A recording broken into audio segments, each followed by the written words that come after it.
welcome to our very first episode. I'm Dan. And I'm Dudley. And we are Deaf and Dumb. So, what this is our first and only podcast we've ever done. Yeah, hopefully it will be a regular thing. Hopefully, if we don't screw it up too much. We're gamers. We like talking about games. Yeah. We've played games our entire lives, and so that's what we're going to talk about. Not just video games, but also board games, tabletop, pretty much anything. If there's a game mechanic, we will probably talk about it. We enjoy it, most likely. Yes, definitely. So let's start off with what we've been playing. What have you been playing lately? I haven't been playing a lot. I played The Witness last week actually, and it's good. I've enjoyed it. It's a puzzle game. Because I got it first, right? Yeah. And I was looking at it, and it was on Steam. It had a Myst vibe to it, and it just kind of hooked me. I wanted to play it because of the island and all the puzzles, and I love puzzle games. And it was $40, and so I was a little skeptical on whether it was worth $40. But then I saw that it was created by Jonathan Blow. Are you familiar with him? I'm not, no. He did Braid. Oh, yeah, okay. Yeah, Braid. And Braid is a great game. It's a beautiful game. Yeah. And I like the aesthetic of it, and so finally I broke down and bought it. And which is funny, because I didn't buy it. I just played your copy. Yes, you did. It's a fantastic game. I was skeptical, because some people were a little skeptical at the beginning, because it seemed like just a bunch of weird little maze puzzles. But it's way more than that. It gets so much more complicated than that. It gets very difficult. But it's a beautiful game. Yeah. I've made screenshots of it. It's my current desktop background. But and at first when I've gone through it twice now. I've played through the whole thing. I'm still on my first playthrough, and I'm at the last part. I don't want to give away too much, but I'm in the final descend into the ground, all the really kind of redoing a lot of the same stuff you've been doing, but all, together at the end as final puzzles. And amped up to 11 kind of thing. Yeah, very difficult, and I've had to do some of them, and then I'm like, okay, I gotta have a headache and stop playing for a little while. It's great. I have 5 pages on graph paper of notes for solving puzzles. I had to draw it out. There were some things I just could not wrap my head around. I had to sit there and doodle it all out. I was stubborn for a while because I was like, I'm not gonna draw it. I can do this in my brain. And then I was like, nope, again, I'm too stupid. I gotta get some paper. It's not stupid. What are you saying? What are you saying? I'm stupid because I wrote it down? No. I'm saying yes. I like to think I was smart for writing it down. Yeah. Maybe. But yeah, it's an excellent game. I was when I finished it the first time, I was like, I don't know if this was worth $40. But after I went through it again, I feel okay about it. I accepted it. Well, there's a whole element that's kind of secret. It doesn't really point out itself to within the game. It's hidden with these pillars and. When you wander around in the game, you're on an island, and there's all these little areas of puzzles, and you'll notice these black obelisk, monolith type things, and they have little symbols on them. And then once you realize is that there are these hidden elements within the environment around you, and once you start finding it, because you went a while, I stumbled on it by accident. I just suddenly was I noticed it, and I went, "What is that?" And then I did it, and I'm like, my mind was blown. And then I kept asking you, have you seen the environmental things?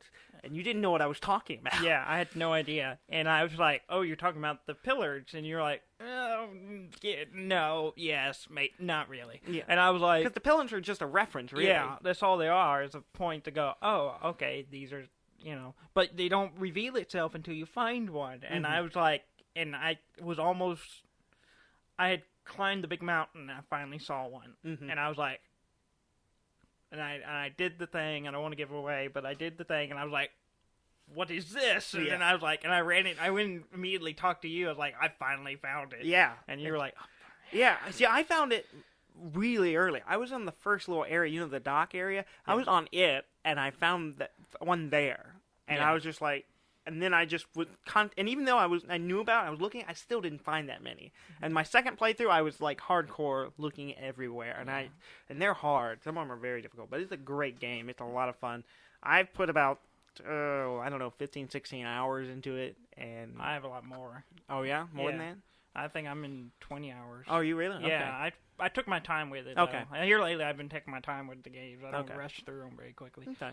I don't know if that's because I'm poor and I can't afford to buy a lot of games, but the other game, it's another indie game called Firewatch, and this game is you haven't played this yet. I started it. You started it. I did the intro, and that's it. Okay. So I don't know much about it. Well, Firewatch, it's another first-person game, and it's really story-driven. You're kind of playing a character who's through the first opening little dialogue and selection process. You're kind of determine your relationship with your wife, and the story is that she becomes sick. She gets sick, and that you kind of to get away from it all go become a watchman, I guess. I don't know what the job title of a fire watcher in a national park somewhere. And so the whole story is you like out in the woods, staying in this little cabin, and then you're talking to your supervisor via radio. You never actually see her. Yeah. And the whole thing's in dialogue, and then just you walking around kind of exploring, and it kind of has a mystery element to it, and there's this kind of interwoven story, and you're kind of finding piece by piece, and it's really great. It's really simple mechanics, but it's a beautiful game, but it's really heavily on dialogue and the story, and I really enjoy it. As a person who enjoys a story a lot, I really enjoyed it. I from the little I played it got the sense that I was more discovering about my character that I'm playing than I am about a plot or a story that's happening to him. I'm like, I'm kind of learning the history of this player or this character that I'm playing as I go. And of course, I haven't got there far. I just started it, and then I kind of put it down. But it looks good. It's a pretty game. Yes. I'm still kind of figuring out if I enjoy it or not, but we'll see if I play more. Yeah, because the introduction is you kind of learning about the character, but it also gives you some choices, which I thought were interesting. It kind of shifts some of the some names and some minor things about the character that you get to select. So the character is fairly fixed, but you make little choices, and that kind of change some of the dialogue later. And I thought that was really interesting. So you're still within the parameters of the story, but you have a little bit of input. But I'm gonna play through it again, I think, and just kind of see how it changes. I haven't done it yet, but I think I may go through another run through of it just to see how much play it kind of differently and see how drastically it changes. It affects the game. I'm not sure. Yeah. At the very end, but it's a very fun game. It's $20. It's on Steam. It's fun. It's on Steam and PS4. Also, The Witness is on Steam and PS4. Yeah. So if you want to play those, you should definitely check those out. Which we're PC gamers for the most part. We do play consoles. Yeah. I play console probably more than you do. Yeah, I don't own any of the next gen stuff. I play PS4. Everything that. Yeah, let's talk about that for a second. Like everything on the next gen stuff, while some of it looks great, most of it's on PC. Most stuff I really want to play. I mean, like Metal Gear Solid 5 was on PC. Yeah, I played it on PS4 though, just because I couldn't. Actually, I got the collector's edition through a friend, so he had bought two because he was afraid he wasn't going to get it, and so I ended up with his. That doesn't sound obsessed at all. Yeah, his extra copy, so I played it on PS4, which is what I wanted to do anyway. Cause I played all the other ones on PlayStation, so it just felt right to play it on PlayStation. But beyond that, most of the games are on PC, so there's no reason to be exclusive to a console. And maybe they'll put one out until they put out a game that I see that I just have to play. I'll hold off on getting any next gen. There are a couple of games coming out that are exclusive to PlayStation that I do want to play. Yeah. Do you know the names? We'll get to that later. Okay, we'll talk about that. We'll talk about that in a little bit. Okay. But yeah, there are some. Okay. We just came back from PAX about what's it been about almost a month now. Yeah, it was 3 weeks ago. 3 weeks ago, yeah. Yeah. PAX South, which is the second one. Yeah, Penny Expo. Arcade Expo. 2016. 2016. We went to the one last year, which was the first one, the first PAX South. Yeah, in San Antonio, Texas. Yeah, San Antonio, Texas. and which we love. And the biggest thing I know we both enjoy about going to PAX is just going to the board game area and just digging through all the games they have, because they got hundreds of them. Yeah. And finding games we heard of or we've never heard of, or just grabbing games and trying out new stuff. It's always fun. Yeah, if you've never been to anything like this, they basically have like a library of a pile of board games, and they all have numbers on them, and you have a system for checking them out, and you just leave your ID, and you get well, you don't leave. Well, do you leave your ID? I don't know. I don't know. I was never in. One of our friends handled all for it, but I think you leave an ID and information, and and then you can take it and go play it, and then you bring it back and check it back in. You can get another game. Yeah, they do the same thing with the console area, where upstairs in the convention hall they have a big room full of different consoles, and you check out the actual cartridges and go, or disc or whatever, and go and find a console and play it. And it's great because it's you can find people play games you like with new people, or you can just find new games, which is what we did. That's kind of what we use it for, is to find board games that we would love to play, but board game can be expensive, so we don't know if we want to buy into it. We don't know if we would enjoy it, and this is a good opportunity to go, hey, let's just play some of these, and that's basically what we spent most of our time doing, was playing board games. And we played a lot of good ones this year. We did. This year we played the three that stuck out to me was Ink and Gold, which was kind of like blackjack in a lot of ways. The game setup is we're all explorers going into this ancient temple, like ruins or Mayan ruins or something like that. Yeah, I guess it's Incan ruins. Yeah, Incan. Yeah, that makes sense. I don't know. I'm not thinking. And like there's 5 delves, 5 trips into the ruins, and each time there's like treasure hidden, but there's like gems, and like every time for how many players, it's like this whole thing, we don't trust each other. So if there's 4 players and there's 5 gems, well, basically each person gets 1, but we leave the extra one. No one gets more than we won't divide it. Basically, we divide it up.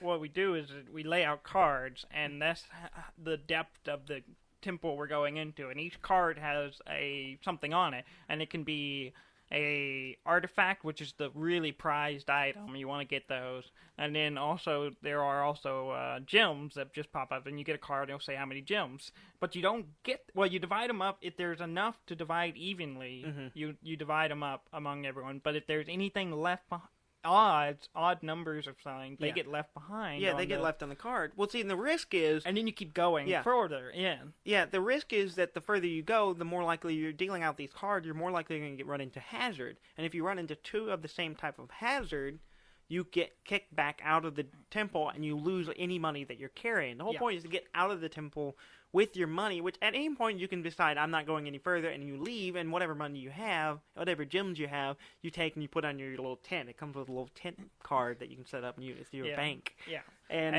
But you also, if you're leaving, you pick up any gems that were left behind. So as you're leaving, you pick up these gems that no one that were left behind because there was too many people or whatever. But you want to do that when it's just you leaving. You want to leave by yourself because you'll get more gems. But if you leave with multiple people, you divide it again. So if there's 2 of you and there's only 1 gem on each card, you don't get anything. And the artifacts you only get if you're the only one leaving. Yes. And so basically you're just trying to get as much stuff and get out. And the whole thing turns into a pissing contest, really, because you're all staring each other down going, am I going to play the card to go deeper, or am I going to play the card to leave? And you're like, the further you go, the more likely people are going to start bailing, because the risk of running into another hazard and getting kicked out again and losing everything you got. A little element of bluff, which I enjoy. Yeah, I really liked it. I enjoyed it a lot.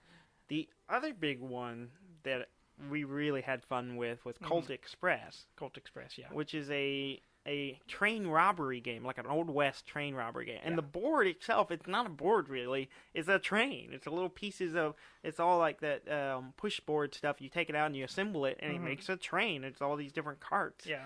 And we each play individual character with extra little abilities, and it's an orders game. It's like you're using cards to give your character orders and everyone's taking turns placing them. And then what happens is we play through them, and Yeah. that's the order happened, but you don't know what other people are doing, so it could completely screw up your order. Yeah, you're basically playing you're playing down your turn. You're like, okay, this round I want to try to get to this money bag or this little ruby or the money box, and there's all these different monies you're trying to collect, and you have several options of your actions, and you go, okay, I'm gonna move this direction, move down or up, and then or I'm gonna punch or shoot something. Those are kind of your general rule. So you're playing out these ahead of time before you do them, but also other people, other players are doing the same thing. So if you're, I'm going to move here, move down, grab this. And you're like, it's simple, it should be no problem. Well, all of a sudden, someone else comes in and they punch you. Which shifts you over a car. Which moves you over a cart. So now your moves are completely messed up. You're no longer in the spot you originally planned to be. So it's all about, it's kind of almost a chess element with a lot of players, where it's like, okay, I want to move here, but I might run into this person, so I might want to do this before I try to pick up the money. You're trying to figure out what everyone else is going to do, and then make your actions accordingly. Yeah. Pretty difficult. It is pretty difficult, but it's a lot of fun. A lot of fun. Definitely want to play it. Tell how you heard about this game first. Tell me how you came across this game. You were walking through the board game area. Oh, yes. We had just finished playing something, and we were going to some panel or something. We were heading to an event of some kind that was going on at PAX. And me and our buddy Trey were coming along, and there's this guy, because a lot of times people will set up a board game they want to play, and if they're just by themselves, they set up a little cone and basically say, anyone can come play, and it's just open. And then once they get enough players, they'll play. Well, there was this guy, he had the board set up, and it caught my attention because it was all this train stuff and all these terrain pieces that don't really do anything to the game but add atmosphere. And we were walking along, and this man looks up at Trey and I and said, who would y'all like to rob a train with me? And we said, of course, me and Trey were like, how can we say no to that? Of course, but we were on the way to an event, and we were like, that sounds awesome. But we're headed to do something, and so and then of course later on Trey went and found the game and brought it back, and we sat down and played it and learned to play it because it looked fascinating. Just on the table, it looked like nothing else I'd seen before. So it caught it, and then just that guy was just like, who wants to rob a train? And we're like, who doesn't want to rob a train? Which when you told me that, I thought, my mind started wondering what the game was before I even saw it, and I was thinking it was a co-op game, and I was like... Like a heist? Yeah, like a heist, we're gonna work together and plan it, and then when we sat down and started playing it, and I was like, oh, no, we're robbing the same train... But we're in competition. We're in competition with each other, which I liked a lot better. Yeah, whoever can get the most money wins the game. It's a lot of fun. Yeah.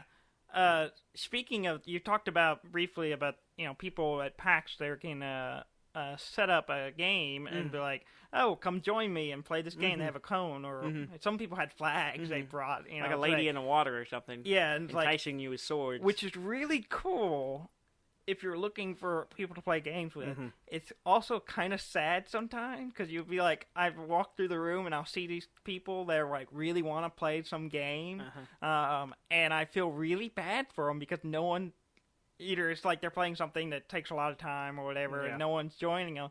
So I was like, I almost want to join these people, but it's like I'm also playing another game or I'm doing something else, and I was like, it's great, but also a little sad sometimes when you see this one person sitting there hoping people will join them to play. Yeah. I like to think that they eventually get people. Oh, I don't know. It's hard. I don't sit there and watch them, so it's hard to say. I think our problem with I would be more than willing to just show up and like go play with those people, but we have so many friends that go that we're usually doing good to just get everyone in one game. You know? I think we had probably there was 8 or 9 of us that we all kind of spread out in groups that we all went, that we all were hanging out together. So it's kind of hard to. I want to go and meet other people, but maybe next year, we'll try to branch out, go play with some strangers. Also, the great thing about PAX is the competitions. They have board game. They have tournaments for board games. They have PC game tournaments. They have a lot of. I've never done any of the tournaments except the board game ones. Yeah, that's what I'm more interested in and want to play. And I did play one this year. Or 2 of them. I did 2 games this year. I did Seven Wonders, Mm-hmm. which was a lot of fun. Had a lot of fun joking around with a bunch of guys I didn't know. And then I got second in Seven Wonders, so I didn't move on to the second round, so I got kicked out. Oh, wait, hold on. You got second in the first round. Yeah, okay. You say I got second in the first round of play, because there's a bunch of people playing, and they have like roughly 6 or 7 games. I can't remember. And then all those people play a game, and then the winners of all those will go on to the final, and they play again, and the winner of that wins. And so I got second, so I didn't get to move on, which is disappointing. But it was a lot of fun. I had a lot of fun playing, and then I played Splendor, which I just did terribly. I did horrible. But you never do very well in Splendor. I do okay. For people who don't know, Splendor is I don't even know what. Splendor is a very quiet game. It is a very quiet game. The great thing about it has poker chips. Yeah, they're real nice, and they have gems on them, and they're laid out in front of you as all these cards, and basically you're trying to collect cards with these tokens, and you can pick up so many tokens around, and there's different rules for it. Yeah, and then you use those to buy cards to get points, and then whoever gets to 15 points, I think it's 15, depending on player, I think it changes, but 15 points, whoever gets to that wins, and that's as simple as that. So the whole game is just you sitting there looking at these cards going, I need to get this, I need to get that, or do I want to go for that, and you're trying to collect gems to do it. So the 3 people I was playing with, is a 4-player game, and so 4 including me, and I never got their names. We barely said a word to each other the entire game. Such it was a quiet basically, game. Are y'all ready to go? And we're like, okay, yeah. And we just sat there. And in point fact, at one point, I didn't even know it was my turn. I sat there for like 5 minutes.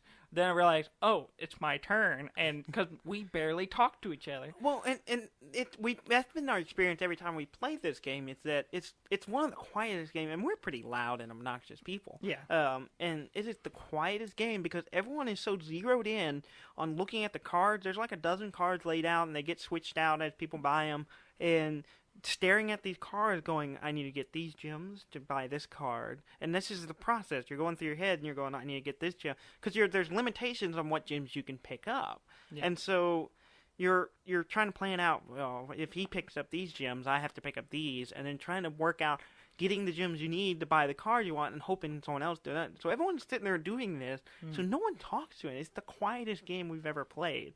And we'll go the whole game with almost no conversation because everyone's so zeroed in. Yeah. And I like it. I've won a couple of the games we played. You usually do very terrible, which makes me happy because normally you do really well in board games, but you don't usually do very well in this game, which makes me happy. But I still enjoy playing it, which is odd because here lately that's happened a lot. I've noticed that I'm starting to enjoy games whether I win or lose, and usually I get really angry. Yeah, I'm very competitive, but you're a sore loser. Yeah, I am a little bit, but I've noticed lately that I don't know if it's just better games or we've been playing, but I've enjoyed it whether I've won or lost, and I'm like.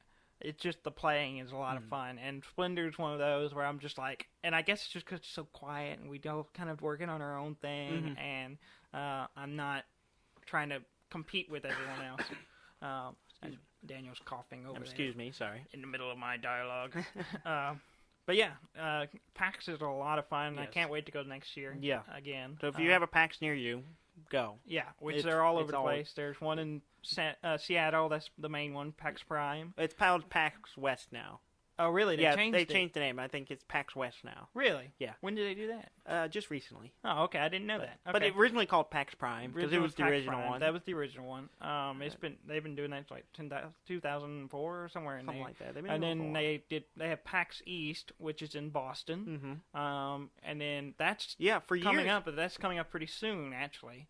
I don't know. I know it's in a month or two. It's pretty quick. And then they have PAX Australia. Yeah, which cause for years we always tried to get to PAX Prime. We wanted to go to Seattle, and two, we've always we were big Penny Arcade fans. So we wanted to go, and so as big gamers, it was like the convention for us. Yeah. But tickets sell out really quickly. It's all the way up in Seattle. We're down here in Texas, and so.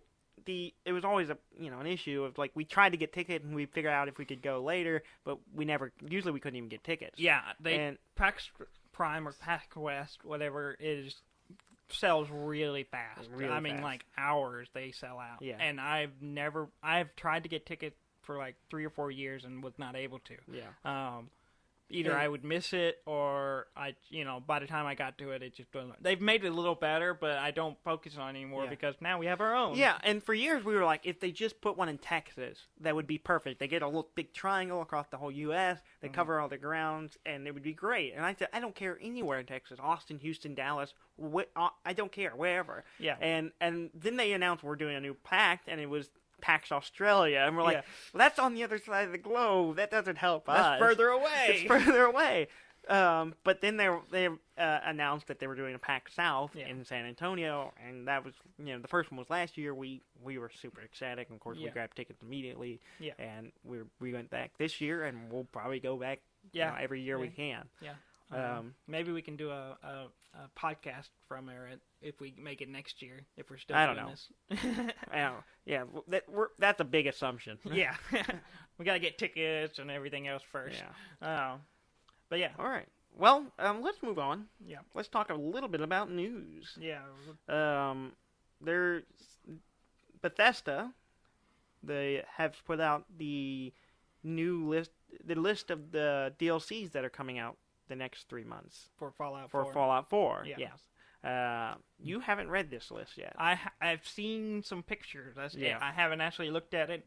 Yeah, because I saw it, got excited because we're big Fallout fans. Yes. I mean we've been playing Fallout for a long time. Well, since the first two. Yeah. Well, not when it came out. We didn't buy it when it came out. I remember there's a little story to this. Yeah.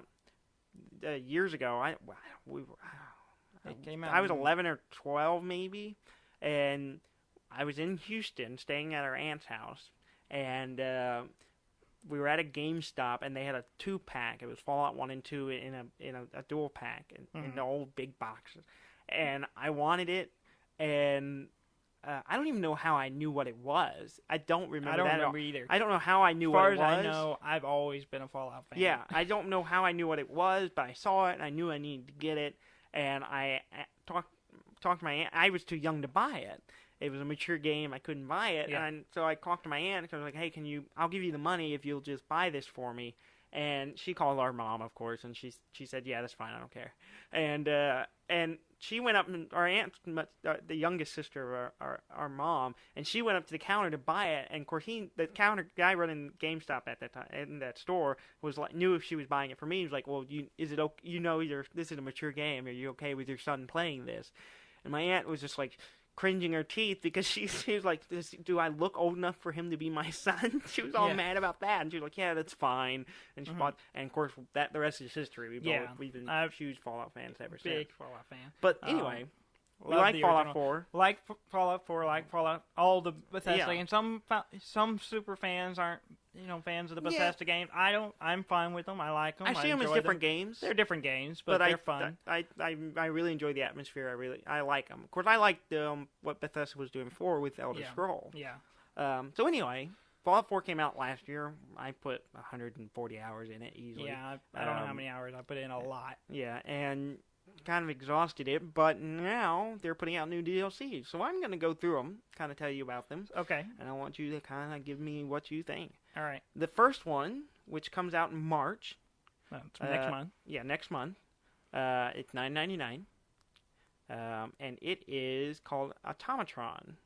Okay, I like it already. And here's the description. The mysterious machinist has unleashed a horde of evil robots into the Commonwealth, including devious robo-brains, which have been absent in this game. Yeah, they were in all the other ones. Mm-hmm. Hunt them down and harvest their parts to build and mod your own custom robot companion. Choose from hundreds of mods, mixing limbs, armor, abilities, and weapon, like all the new like the all-new lightning chain gun. Even customize their paint schemes and choose their voice. And it's got this fantastic image of, the giant what's it called, the Securitron. The scary. They're really really scary mean and scary. 4. It's like the the Wanderer with one of those walking. Okay. That sounds awesome, and I already see the callback as it goes. Was it Fallout 2 that had the build your own little brain? I think it's Fallout 2. You went into this facility and you could build it. You built your own brain dog.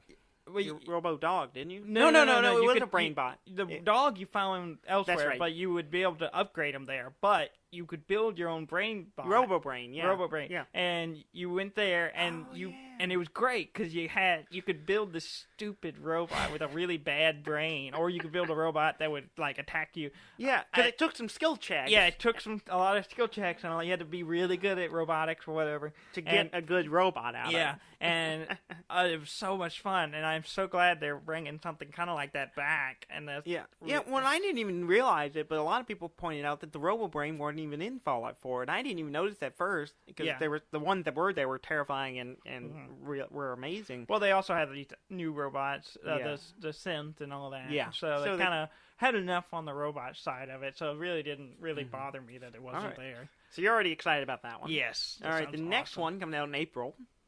Okay. Another 2 months away. Yeah, that's pretty good. Yeah, each of these are 1 month apart, so we're gonna get a lot of Fallout material for over the next 3 months.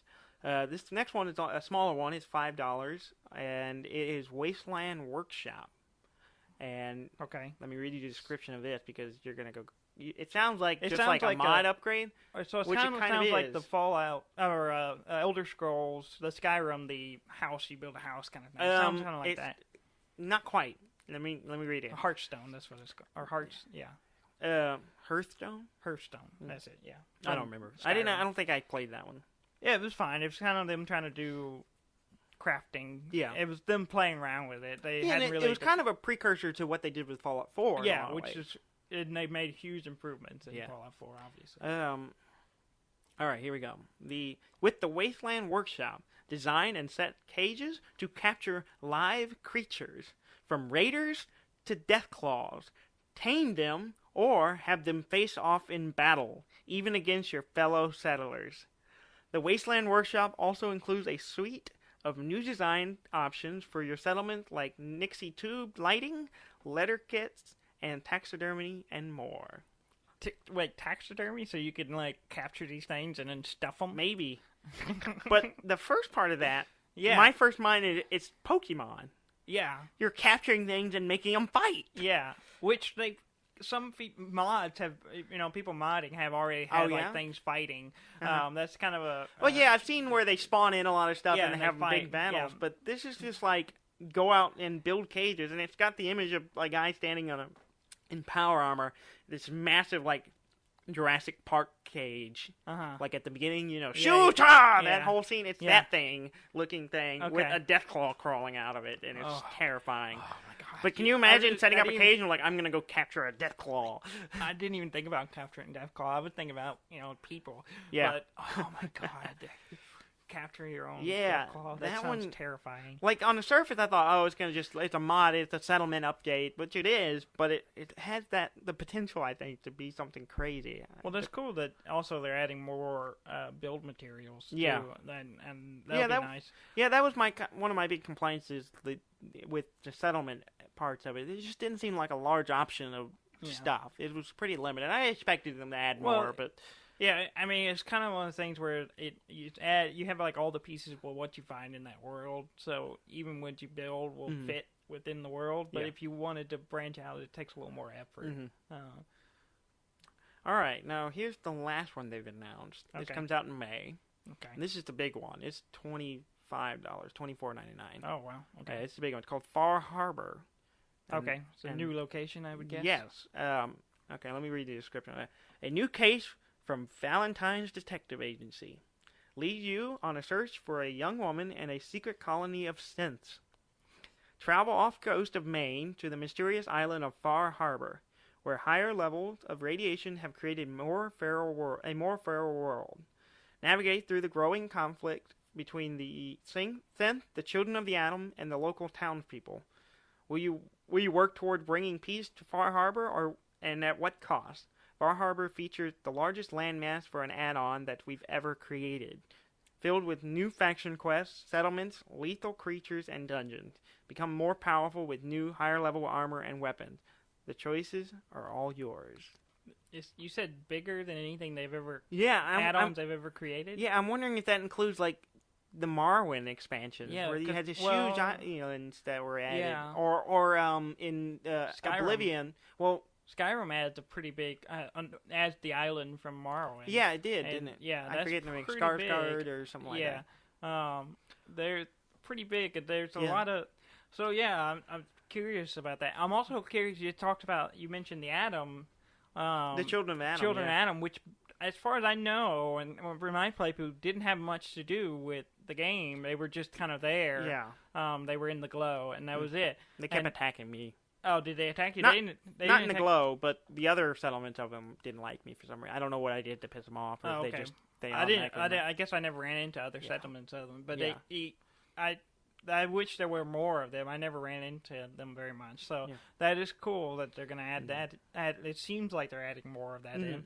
It kind of has a fistful of dollars kind of feel. Rolling into town, you got these different factions. Which one you're going to help, kind of thing. So I'm intrigued, and I assume Nick can go as a companion. He'll be along with you. Oh yeah, I'm sure you'll take a companion. Well, I don't know. Some of the other past DLC, you didn't always take companions with you. Well, I remember what was it called? It's the Oblivion add-on. It was like Island of Madness or something like that. Where you went to the other plane of Oblivion that's owned by the Mad God or whatever he was, and it was his name was in it. I think. Yeah, I can't remember. I can't remember, but that was a pretty decent sized one. Yeah. So those are all coming up for the next couple of months. I'm really excited. Yeah, that's pretty fun. Speaking of DLCs, the season pass you can get on online Steam and stuff. You can go ahead and get all the.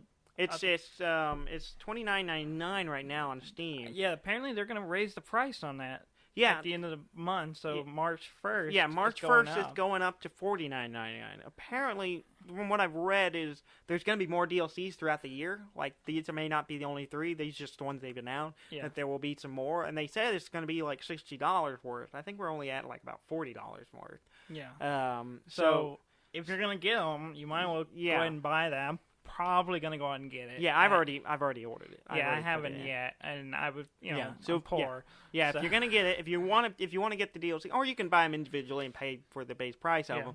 But you'll save a little bit of money.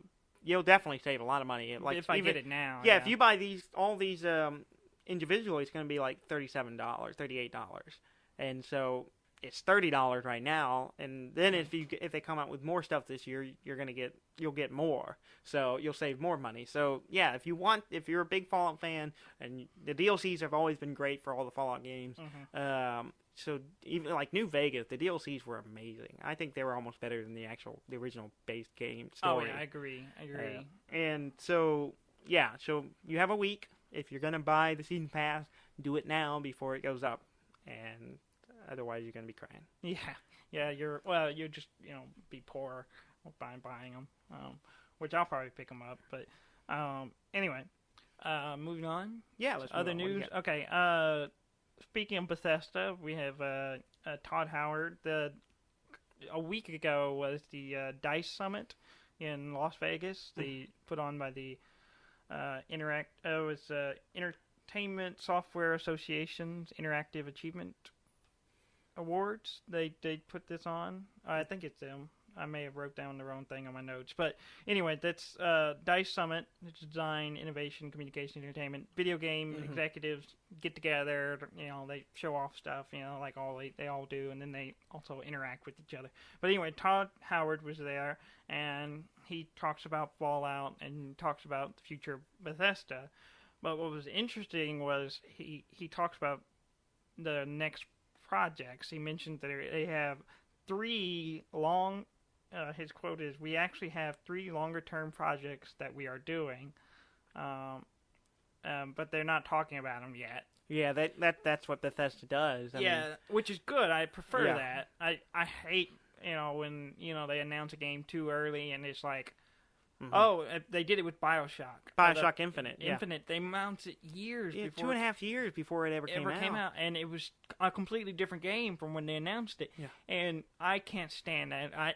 Fallout 4, I heard about it 6 months before it came out. Yeah, they announced it, and then 6 months later, it came out. And I love that. Yeah. I love it. And that's what I prefer, and that's what Bethesda's kind of model. I like it. I like knowing things, because we didn't know anything. Before they announced it, well, there was a lot of rumors. Yeah, there was a lot of rumors, because apparently they went out and were scanning Boston. Yeah, MIT. And MIT and stuff, and so, like, there was rumors, but there was nothing official. We didn't know anything. It was all just whispers. Yeah. And so I like knowing a little bit. I like knowing that they're working on it, which I know they're always working on a Fallout game and an Elder Scrolls game. They're always working on, but I want to know stuff just so I can, But again, I know it's going to be a few years, and so it is nice when they say, here's Fallout 4, it's coming out in 6 months. And I'm like, I don't have to wait a year or 2 years waiting for a game I know I'm really excited for. I know it's coming out in 6 months.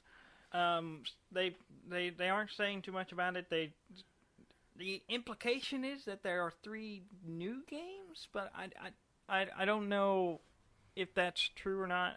But the way I understood it, that there are 3 new games, and that it's different. Their description. So it's not like Elder Scroll or Fallout or any of their current that's titles. the way I understood it. They said the quote from Todd Howard is, "They're different than anything we've done before, while also being a Bethesda-style game, kind of big and crazy, but it in many ways different than things we've done before." Okay. So he said a lot of nothing, but yeah, it's different but the same. Well, they said it's going to be the same Bethesda, shoot 'em up kind of game, which is fine. Yeah, because they're heavily combat. So we can assume that it's probably going to be combat focused. Yeah, it's probably going to be first person. Probably. That's really all we can assume. With the third person element, I'm sure. Because Elder. Yeah, I mean they do. Yeah, where you can't go third person, But beyond that, don't know much else about it. So I'm excited to find out more. Also, Todd Howard mentions that someone asked him if there was any big secrets in Fallout 4 that haven't been discovered yet. Mm-hmm. And his response was, there are a couple of things. I don't want to say them. Or say them, as the quote said.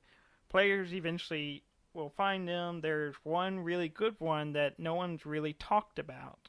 It's in a terminal somewhere. Okay. And so this is like stuff buried in Fallout 4. I'm guessing, and there's some speculation going on online right now what it is. I'm guessing it's a small, there's a weird Easter egg, or it's like something small you have to kind of dig and read, and there's a lot of that stuff in Fallout 4. Oh yeah, there's a lot of lore and a lot of history, a lot of little stories that you don't really get until you go into a dungeon, you start reading all the terminals, and then you kind of piece together a story, which is always fascinating. I always enjoy that stuff. I assume it's something like that, and it may not be something that hadn't been discovered. It may be something that no one thought was important and just aren't talking about. Or maybe it didn't, people. I'm sure somebody has come on. It's just not somebody who has an online presence who's just been posting about it or whatever. Because people tend to make a bigger deal about the really obvious, or either obvious stuff, or just the real point at, hey, this is a reference to something else. Yeah. That tends to make the news. Maybe this is something smaller. And then also there's crazy conspiracy theories, level stuff where people are, oh, it must be this or that, And then some people are saying it's probably nothing. Yeah, and I don't know. It's one of the things. There's so much content in Fallout, in any of the Fallout games, and even the Elder Scrolls games. They're so big. Yeah. There's so much. There's so many areas to explore, and I noticed a lot of in Fallout 4. Like in the old previous games, I would just I'd watch my map and I would hunt for location markers. Yeah. I could fast travel marker, because usually that told me there's something here, but there's a lot of spaces that don't have location, especially downtown. There's a lot of it's all really tight together, so there's not a lot of location markers. So there will be tons of things, the buildings that you can go in that aren't labeled on a map. Yeah, and let you just happen to go to the door. Yeah. And you just happen to find a door or go into it. really, I haven't even explored that much of that stuff. I've been mostly playing, the quests and stuff on it, and yeah, I'm sure there's a lot of stuff I'm missing. I need to play through it again just to kind of. I've gone through it pretty extensively. I don't remember where I saw a list of like secret things in Fallout that everyone should see. And I had seen everything but one of them. Yeah. And it was something to do with submarine. I didn't read it because I didn't want to spoil it. But so I may have to jump back into it. I'm gonna wait till next month and get the DLCs and jump back into playing Fallout 4 again. We've talked about it because I saw something pretty early in the game that you never saw. It was like a random encounter. Yeah. Did you ever finally see that? Oh, the impersonator? Yeah. I don't know if I don't think I never did. Oh, I saw it's brilliant. Yeah, you told me about it. I have not actually seen it. I don't want to give it away, but it's a lot. There's just random encounters in Fallout. I ran into a guy in a random encounter. I ran into a guy standing in the middle of a street with a bar set up, and he was just like, "I don't got a place, but I can set up a bar here. Yeah, it's free. You want a drink?" And I'm like, "This is weird." You gotta love his optimism. Yeah, oh yeah. He's trying to rebuild, starting with a bar. Yeah. Okay.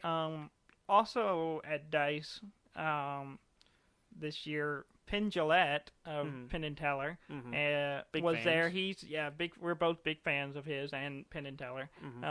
Well, he was there. He did some magic tricks and stuff, and he's also working with Randy Pitchfork, and they're doing a remake of Desert Bus. Which, if you're not familiar with Desert Bus, it's a game that was made it's a mini game within another game, which was Penn and Teller's Smoke and Mirrors. Yeah. Never released. It was back in '95. Yeah. Never released. Supposed to be on the Sega system at the time. Never released. It's basically a game where you drive a bus for 8 hours. There's no real game element other than you just got to keep it on the road. Yeah, Desert Bus was a game within Smoke and Mirrors. Yeah. That wasn't a game really at all. Because what it was back at the time, Janet Reno was really harping on violent video games. Yeah. And saying, why don't we make video games that are more like real life? And Penn Jillette and I think a friend of his, I don't remember his name, were talking about this and had the idea. It was like, well, why not make a game where you're a bus driver driving from Phoenix, Arizona to Las Vegas, Nevada, which is an 8-hour drive, and all it is just the same looping desert terrain, and the bus pulls slightly to the right, so you're basically just holding forward and trying to keep the bus on the road. And I think 4 hours in, a bug hits a windshield, and if you run off the road, you start over. Yeah. And the whole thing is you drive all 8 hours in real time. Yeah. 8 hours to Las Vegas, and you stop, and it gives you 1 point, and a guy comes out and says, hey, you want to pull a double and go back? And then you can do the whole thing back to Phoenix, and it just keeps going. That's how you get a point. Yeah. And it's not really a game, but it's a game of real life is what it is. It is a game because you do get points and you are doing something, even if that something is very, very, very simple and exhausting. But anyway, this game never released, but it was rediscovered, and they use it actually for charity. They'll do it's kind of like walkathons and stuff like that, where they, but they play this game for hours. They just go for charity. days. And in fact, there's one that's called Desert Bus for Hope, and they do it. And I think they just had another one a few months ago. Oh, really? Well, they did one in November last year. Okay, that's what it was. They raised $678,000. Yeah. For Child's Play, which is a great charity. Great charity. If you don't know about it, go check it out. Child's Play is really good. And they used just Desert Bus for Hope has raised $3.1 million in the lifetime of doing it. Wow. For Child's Play, which is really cool. But they're remaking it because they're gonna make it a VR, a virtual reality version of the game. Because you need to be more immersed. Yeah, because you need to be on that bus in the desert. Because it just wasn't good enough just to stare at it on a screen.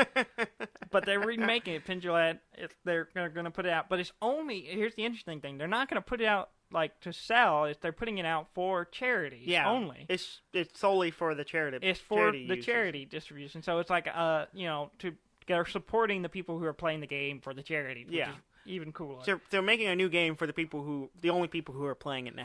Yeah, Which is cool, and it's done for a good cause, so that's great. It's great, sounds fun. Which is funny, because I saw a Desert Bus shirt at PAX, and I didn't know what it was at the time. Yeah. And I had no idea. And y'all were even talking about it. Yeah. I was like, I don't know what this is. I didn't know you didn't know about it. I did not know about it. And until, all this... Well, and I heard about it years ago, and I knew of the game, and then I didn't know, like, Penn Jillette was connected to it till later. And then I learned, I was listening to his podcast, and he was talking, and then he mentioned it, and then that's when I learned, he was part of the reason this game got made. Yeah. And, yeah. So it's funny. I'm like, I get it all now, and it was a nice shirt. I wish I'd got it now. Yeah. But anyway, well, I have one more last news. Just from DICE talking about Hideo Kojima. Oh yeah, Hideo Kojima. Hideo Kojima, who I'm sure I'm butchering saying his name, but he's the man behind Metal Gear Solid. Obviously, if you're a game fan, you're probably aware of him, and I'm a huge Metal Gear Solid fan. He got an award, finally. There was a big controversy. He wasn't invited to some award ceremony. I can't remember which one it is now. I should have looked it up. But he got an award, finally, for Metal Gear Solid 5. Because Metal Gear Solid 5 won, like, a Game of the Year award. Yeah. And Konami barred him from going. They basically said because he was still technically under contract with them. He was still under contract with them. He wasn't really working for them. He was under contract with them, and they basically barred him from accepting the award. Yeah, and because they stripped his name off the game and everything. Yeah, it's Keith Sutherland. Yeah, Keith Sutherland accepted it, I believe, in his behalf. Yeah, and they even brought up the fact that he wasn't there, but. Yeah. He got recognition at DICE. There was a standing ovation for him when he got the award. He got the best action adventure game for Metal Gear Solid 5: Phantom Pain. So it's nice to see him get his recognition. I'm also excited to see what he's going to do because he started his own studio. He calls it. He's trying to keep it small, and I'm doing air quotes. We'll see how small he keeps it. Yeah, I don't think he understands what small is. I mean, he's talking about the studio. Oh, the studio. I thought he was talking about the game. He's trying to keep the team small. Okay. The game, he said, will be big and lots of freedom. So it's more of what he did with Phantom Pain. I hope, and I thoroughly enjoyed that game. So Kojima Production will hopefully see some more stuff from them hopefully in the future. Hopefully they'll make an announcement of what they're doing, and we can talk about it. See what's new. But yeah, excited about that. I'm glad he got the recognition he finally deserves. Okay. Is that all the news we got? I think that's all I have. All right. Well, it's still relatively early in the year, and this being our first podcast. Yes. So let's talk about what games we're looking forward to this year. And 2016, the big games we're looking for this year. Okay. Well, you want to start with one? The first one on my list is Dark Souls 3. Yeah, that's on my list too. Yeah, it comes out in April. Big fan of Dark Souls. Yeah, a lot of fun with Dark Souls. And for those who don't know, Dark Souls is a kind of thriller. It's kind of a horror game, but it's an action. It's a third-person RPG, kind of running around fighting giant things that are terrible. It reminds me of a lot of old school tough games where it's just like, we don't help you very much. You just throw you into the action, and you got to kind of figure it out. And huge maps, a lot of fun. Dark Souls 1, a lot of ways you can play it. You can play, be a fighter, or you can be a, stabby person or a mage, and, all kinds of fun stuff you can do, different routes you can go. But yeah, that's from Software. Yeah. That makes that game. It's coming out in April. Yeah, 12th. Is it 12th? I didn't see the actual date. Yeah, I got the date. I got the month. That's all I got. Not a scoop. I just found it on Wikipedia. Yeah. I just didn't read it. Yeah, and it'll be on PC, PlayStation 4, and Xbox. Yeah. It's on all consoles. Yeah. The next game I'm looking forward to, which when we talked earlier about PS4 exclusives, the other two games I'm looking forward to are PS4 exclusives, and that's Uncharted 4, A Thief's End, Okay. which I never played any of the Uncharted games. Neither have I. I thought you played some of them. I started the first one. I borrowed it and I played it for a little bit, but I didn't have time at the time to play it, and I'd like to. They just came out with or is coming out the HD pack with all of them on PS4. Yeah. I need to borrow it or buy it and play it, and Naughty Dogs, who makes it. I played The Last of Us, which they made. Okay. Yeah. Fantastic game. Yeah. Love it so much. Gorgeous, great story, emotional connection, pulls at the heartstrings, really good game. Yeah. And so that kind of turned me on to Naughty Dog's games, so I'm really excited to play it, even though I haven't played the other ones, and I may try to play them if I have time, but I am looking forward to it. Yeah, I never played any of them. Our buddy Graham talks about them a lot. Yeah. And me and him talked about Last of Us a lot. Yeah. See, I never did really play Last of Us. It was one of those games I wanted to play, but it was only on the PS. It's on the PS3. Naughty Dogs only makes PlayStation games. Yeah, so. And I don't own them. I was playing on your PS3 for a while, and I've started it a couple times. I just never dove into it. Maybe I'll get around to it. Probably not. Yeah. Same with Uncharted. It looks cool. I've heard nothing but good things. Really I just haven't. Yeah. I haven't. It's one of those things it's kind of right outside of my scope, so I don't go for it.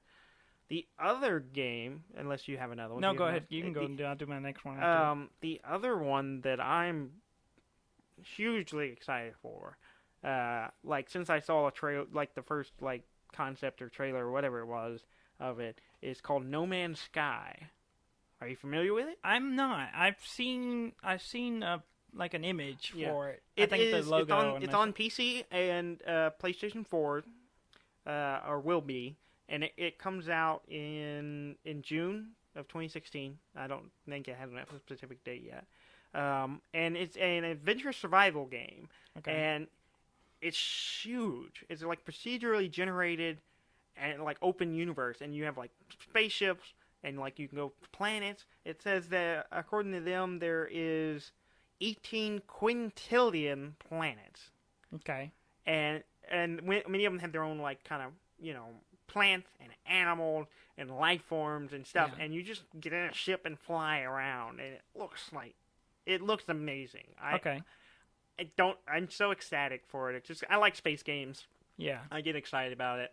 Yeah. And I also always want to play flying games and stuff. So, yeah, I'm really excited for it. I'm kind of maybe planning to maybe by the time it gets close to coming out, I'll work on getting a good setup to play it really well. But I'm really intrigued by it. Okay, well I don't know much about it. I'll have to check it out. Exploration games always I love finding exploring things and I don't know, it looks amazing, and it'll be out in June, and I can't wait. Yeah. The last one I had on my list is the Last Guardian.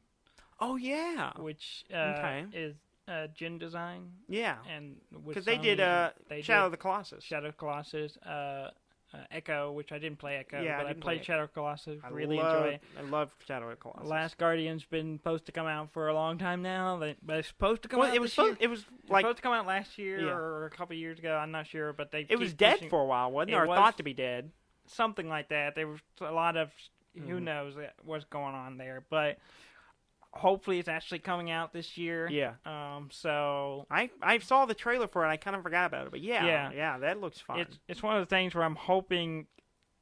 I'm guessing is they announced it too early, kind of with BioShock Infinite. Like BioShock Infinite, and then they had to make a lot of changes. So it's just, but hopefully it's a good game. I love some of their other work, so I'm looking forward to that one too. Is it PlayStation? It's PS4. That's PS4? exclusive PS4. Okay.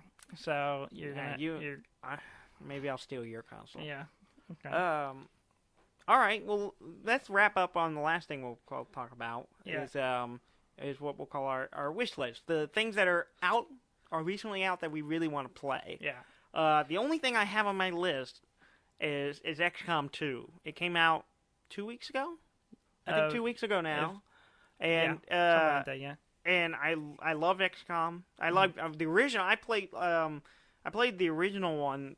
Like when I first heard they were making XCOM Enemy Unknown, I got the original one on Steam, which which is an old game, but it was terrifying. It's an awesome game, but it was just a hard and gruesome game. Yeah. And then I played the new one, and I enjoyed it a lot. It basically an updated version of that, and I was really excited about XCOM 2. They Firaxis did a panel at PAX South this year, and because of scheduling stuff, I missed it. I was kind of a little disappointed, but it's been out, and it's just spending the money. I haven't paid to buy it.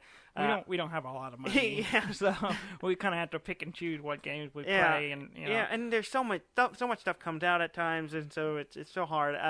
And I've had friends of mine have been playing it, and they say it's great, and I've heard it's a little buggy, but they'll work that stuff out. Yeah. But I can pretty much guarantee probably in the next 2 weeks I will be buying that game and playing it. So you'll probably hear me talking about it. Yeah, I'll probably eventually play it. I played the last one a lot, or not a lot, but not as much as you. But I did play it, and I did enjoy it. It's very difficult. I will play. It's a very tactical game. Yeah, very tactical game, which I really enjoy. I will play it eventually.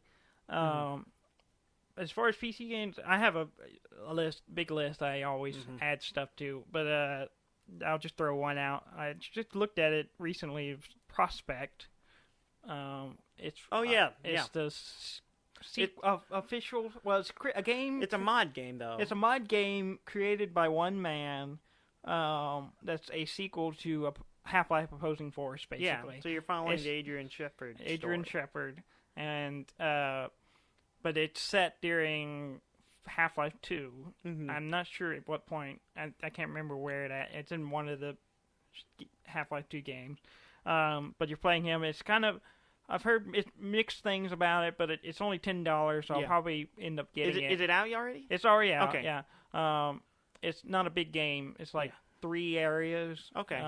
But you're kind of supporting Gordon Freeman's stuff, so you're in areas that are similar, but then you go beyond that a little bit too. I don't know too much about it. I kind of started watching the first 15 minutes, but I'm like, I think I'll just play this. Yeah. So I'll probably get that. It's on Steam. I may definitely play that too. Of course, who knows when we're ever going to get another Half-Life game. Yeah. Half-Life 3. Half-Life 3, never forget. Yeah. Never let the dream die. Yeah. But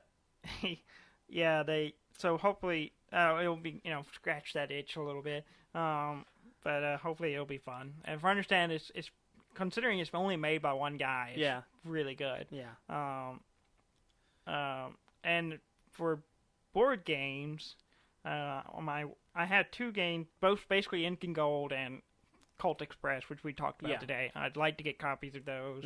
A lot of fun. Don't know when that's going to happen, but hopefully I'll get one of those soon. But yeah. Yeah.